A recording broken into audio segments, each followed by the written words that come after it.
Hi, this is Anthony with Rent Tread, and we want to quickly show you how to adjust a slipping belt. And a slipping belt is when you're running on the treadmill and it feels like it's herking and jerking beneath your feet. And what's going on normally is that you have a front roller and a back roller, and there's a belt connecting the two, and the only thing that's keeping that from slipping around when you're on there is the tension between the belt and the roller itself. And to show you what this would be like, if I'm walking at lower speeds, lots of times your treadmill is fine, but if I stomp down hard, you'll notice it stopped. It's just slipping. Where people really notice this over time is once they start running, they're exerting more force, and now it really feels horrible. It's doing this weird jerk thing. So what we're going to do is we're going to go to the back, and we did a video on how to adjust your roller, and basically this is a recap of that. But I'm going to the back. Here it shows this is the shaft that goes through the rear roller. I'm already tracked. If I adjust this side, we're going to want to take this whole thing and we're going to move it back. If I adjust this side back, it's going to put more tension on here, and the belt's going to want to go the other way. So what I have to do is I have to make even adjustments on both sides. Now you can do this with the treadmill off, which is totally fine, or you can do it with the running, which is usually what I do. But you want to be able to quickly go from one side to the other. So what I'm going to do is I'm going to put my key in there.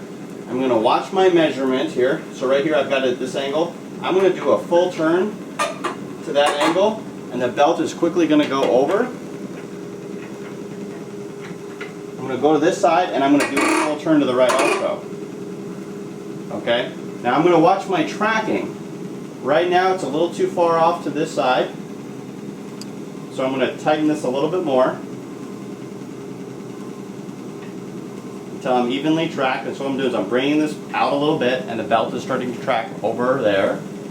And I'm looking about even. Now I'm going to go back onto the treadmill, and I can pick my speed. Let's say we're going to go about 3.5 miles per hour.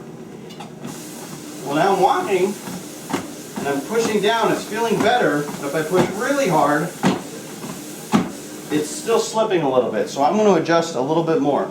Now I'm going to continue doing this, but the thing is you don't want to keep tightening and tightening and tightening, because what's going to happen is you're going to stretch out the fibers on your belt. You're also going to put a huge amount of strain on the bearings on your roller, and you're actually going to cause the motor to work harder. So you only want it to be tight enough to where it stops slipping. Any tighter than that, and you're actually causing a little bit of wear and tear issues with your treadmill. So I'm going to make another little adjustment here. I'll go to the side. And instead of making that big turn, that full turn, I'm just going to make a little half turn. So I'm just going to go halfway. I'm going to go to this side, do the same thing. I'm just going to make a half turn. We want to make sure that the belt stays tracked evenly.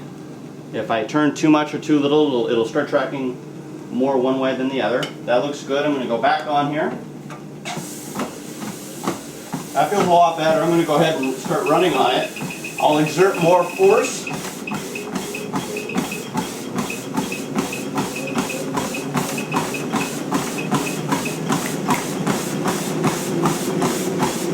And it's not slipping. Everything feels great. So we're done. Fantastic. So now we have a belt that's tracking properly, it's centered, everything is good. You just saved yourself a lot of money by doing it yourself.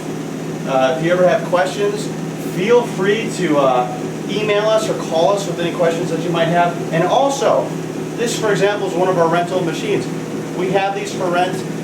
Get a hold of us if you ever need a treadmill or an elliptical for periodic use, or maybe even long term. Thanks so much.